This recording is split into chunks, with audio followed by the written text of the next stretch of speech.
Ahojte, rád by som sa prihovoril všetkým fanúšikom alebo tým, čo sa nazývajú športovými alebo hokejovými fanúšikmi alebo často aj fotbalovými, ktorí si myslia, že vyjadrením správneho fandenia alebo podpory ich týmu to, že prídu na štadión, či už svoj alebo superov a tam niekoho zbijú, ideálne teda samozrejme superovho fanúšika, zoberú mu dres alebo mu proste dajú nejakú facku alebo prípadne niečo horšie. Dovolte mi taký príhovor od človeka, ktorý naozaj má šport veľmi rád. Veľmi rád sledujem slovenský šport.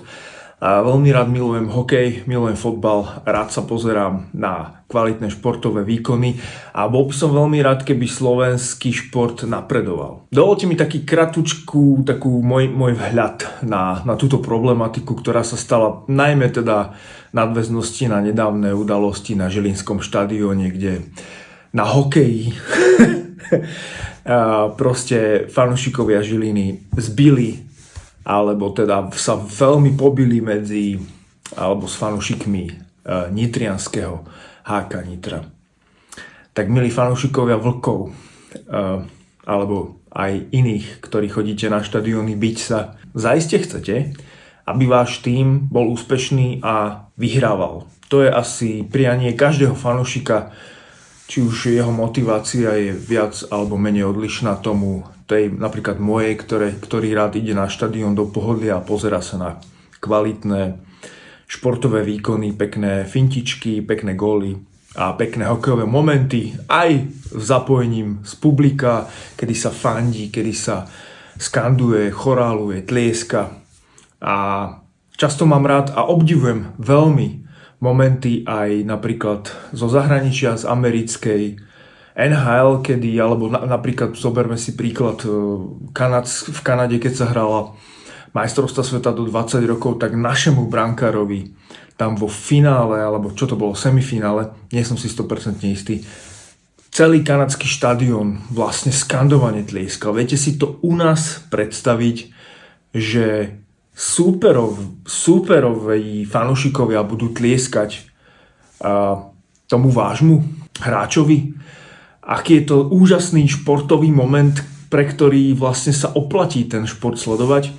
No a prosím, zoberme si do úvahy, že ak chcete teda, aby ten váš tím vyhrával, tak ono to nie je až také ako jadrová fyzika, to je jednoduchý podnikateľský subjekt, ktorý na to, aby bol úspešný, potrebuje peniaze. Pretože ak bude mať ten daný športový klub peniaze, tak bude môcť si dovoliť zaplatiť drahších a tým pádom malo by to často byť aj lepších hráčov, ktorí by potom priviedli tento tým k dobrým výsledkom alebo k víťazstvám, ideálne k výhram, ideálne k zisku nejakého majstrovského titulu nejakého pohára alebo nejakej ligy majstrov alebo niečo podobné. No a teraz si zoberme, z čoho taký klub má peniaze.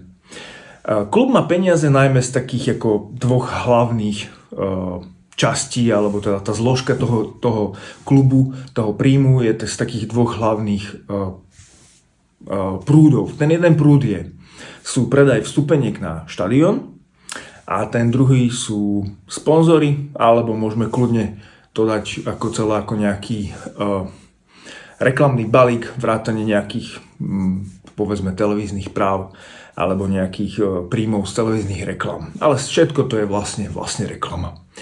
No a na to, aby si niekto zaplatil reklamu na tom danom štadióne, alebo teda v zápasoch, kedy je premietaný alebo vysielaný tento prenos tohoto týmu, tak musí mať sledovanosť. Sledovanosť má vtedy, alebo teda väčšia cena za reklamu je, keď to pozerá viac ľudí, to je logické, čím viac divákov to pozerá, tým väčšia je cena za reklamu. No a ako zvýšite počet divákov? Tým, že budete predvádzať dobrý hokejový alebo športový, fotbalový, basketbalový, to je úplne jedno, hokejbalový alebo florbalový výkon. No a čím zabezpečíte ten väčší výkon? Tými lepšími hráčmi a na to potrebujete tie peniaze. A peniaze sa stále zase, to sme naspäť v tom zaciklení z tých vstupeniek a z tých reklám. No a ak sa budeme na štadiónoch biť, alebo ak tam bude násilie, ak tam bude takéto niečo, čo predvádzate na tých štadiónoch, tak tam ľudia chodiť nebudú. Minimálne tam určite nebudú chodiť tí bonitnejší zákazníci, rozumej, tí, čo tam nechajú najviac peňazí, to znamená tí, čo si kúpia drahšie lístky, prípadne ešte nechajú nejaké peniaze v bufetoch za nejaký merchandising a podobne, čiže si kúpia, neviem, šal, čapicu, dres, podobne a vypijú a niečo zjedia. No a najbonitnejšia skupina týchto fanúšikov sú, čuduj sa svete, najmä rodiny s deťmi. Pokiaľ rodiny s deťmi na štadión nebudú chodiť, alebo teda pokiaľ sa nezameriame na tohto fanúšika a na fanúšika, ktorý sa nechce byť, tak nám zostáva tá väčšina a to je tí, ktorí tam proste chodia a nechávajú tam tie peniaze. A tie sú veľmi dôležité na to, aby ten tým bol úspešný, vyhrával a potom mal aj ďalšie príjmy z tých reklám a mohol vlastne získať nejaký titul a vyhrávať, dovoliť si kúpiť tých drahších hráčov. Častokrát sa stáva, že zo spodných priečok tabuľky tie týmy majú problémy s výplatami. Všimli ste si to? Viete, prečo to tak je? Pretože tam nechodia fanúšikovia. Pretože naozaj elementárna a strašne dôležitá časť toho príjmu a toho týmu je práve z tých stupeniek. Zoberte si, že máte 20-tisícový štadión, dobre, na Slovensku takých nemáme veľa, tak zoberme si, že máme 5-tisícový štadión alebo 3-tisícový štadión. No a keď ho naplníte, vyrátajte si, koľko stojí priemerný lístok. Verím, že každý máte v kalkulačku v mobile, tak si vyrátajte, koľko je to za jeden zápas peňazí. No a keď si narátate, že ten tým, napríklad hokejový, hrá, neviem, priemerne 2-krát do týždňa doma, tak to dajte krát 8, pretože to je 8 zápasov za mesiac a vyjde vám nemalá suma. Ak na takýto zápas alebo na tieto zápasy chodí veľa ľudí, tak si to všimnú aj tí sponzori, že tam chodí veľa ľudí a budú tam chcieť mať tú reklamu. Pretože oni si tam tú reklamu na tie dresy a na tie mantinely a na ten štadión a na ten ľad nedajú, keď to nikto nebude vidieť. Je to pre nich nezmyselné. Ani vy by ste si nezaplatili reklamu, ktorú nikto nevidí. Je to normálne. Takže ak chceme, aby naše týmy boli úspešné, potrebujeme zabezpečiť čo? Potrebujeme zabezpečiť, aby na štadión chodili ľudia. A to zabezpečíme najmä tým, že tam bude príjemne, teplo, kvalitné služby a hlavne sa nemusíme báť, že dostaneme po hube. Hej? Čiže ak tam bude násilie, ak tam budú vulgarizmy, ak tam budú veci, ktoré nechcete ukazovať svojim deťom, čo mi verte, že také bitky naozaj nie sú, tak tam rodiny s deťmi nepôjdu a určite tam nepôjdu ani nejakí bonitnejší zákazníci, ktorí majú viac peňazí a proste na ten štadión zostane pre vás pár stoviek vyvrhelov, z ktorých určite ten tým nezaplatí to tých hráčov a pravdepodobne buď skrachuje, alebo zostúpiť do nižšej ligy. Tak si teraz skúste trošku vstúpiť do svedomia a zamyslieť sa nad tým, čo naozaj chcete. Ja si myslím, a neberte to odo mňa zle, ja som kedysi tiež chodil na štadión a bol som akože taký ovplyvnený dávou psychózou, že áno, mali by sme ich zbiť, lebo to sú tí zlí. Ale vo finále, kto sú tí zlí? Čo robia oni zle oproti vám? Pretože oni len robia iba to, čo aj vy, a to, že fandia svojmu tímu, ktorý majú radi a chcú, aby vyhral. Prečo niečo, čo robíte vy sami pre svoj tím, vyčítate niekomu inému a znevažujete ho, nadávate mu a chcete ho zbiť? Veď to idete sami proti sebe. Ten fanúšik tam je na nejakom výjazde, zaplatil si zájazd, zaplatil si autobus, musel zaplatiť proste možno nejakú dopravu, stupenku, možno aj ubytovanie, ak to bolo ďalej, prišiel o čas s rodinou a tak ďalej, obetoval niečo, aby podporil svoj tím. Veď to je úžasné a vo finále by sme to mali podporovať, pretože zaplatil vstupenku na ten váš štadión toho vášho tímu a tie peniaze predsa do šlaka idú na tie výplaty tých hráčov. Tak si sakra uvedomte, že veď tu nemáme sa byť, ale máme sa vzájomne podporovať, pretože predsa by nás mala spájať láska k tomu jednému športu, ktorý máme radi. Ja verím, že pre mnohých to bude možno že wow, že áno, vlastne veď prečo by som mal niekoho osočovať, ktorý robí len to, čo ja a to, že fandí svojmu tímu. Ja to absolútne nechápem, je to pre mňa niečo nepochopiteľné, ale chápem, že tu na Slovensku sme uzavretí v nejakej bubline, kde sa to takto robí.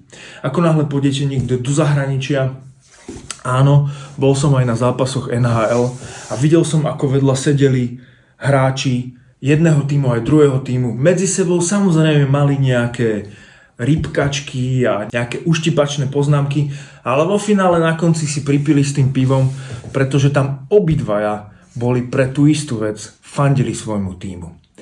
A áno, samozrejme, stalo sa, že aj vznikol nejaký konflikt, ale určite nie nejaký masový a možno ani nevznikol kvôli tomu, že by jeden fandil jednému týmu, ale druhý tu mal skôr vznikol problém kvôli tomu, že niekto bol blbec.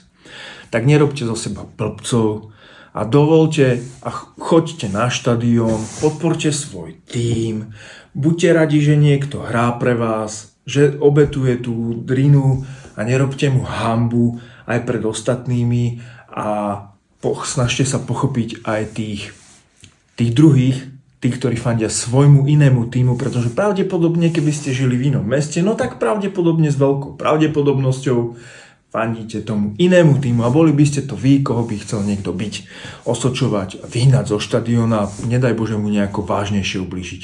To je hrozné. No a potom tretia vec, prosím vás, ak máte chuť len sa pobiť, čo aj ja chápem, že niekto žije v nejakom veku, v nejakom rozpoložení a v nejakej skupine ľudí, ktorí sa radi vydávajú svoju energiu nejakým spôsobom.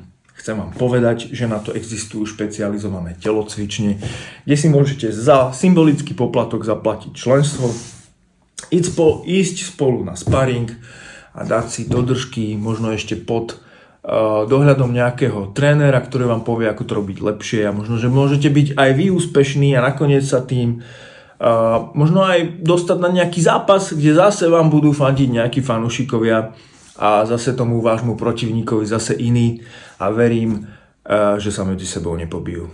Toto bol Ondrej Volker a neberte to odo mňa zle, ja vaše pohnutky chápem a len vám chcem dať taký vhľad do problematiky od niekoho, ktorý má možno väčší nadhľad. Skúste niekedy v týchto momentoch ako keby trošku vystúpiť hore a pozrieť sa na to tak z výšky a že čo tu vlastne robíme? Nie je to hovadina. OK? Mier. Ahojte.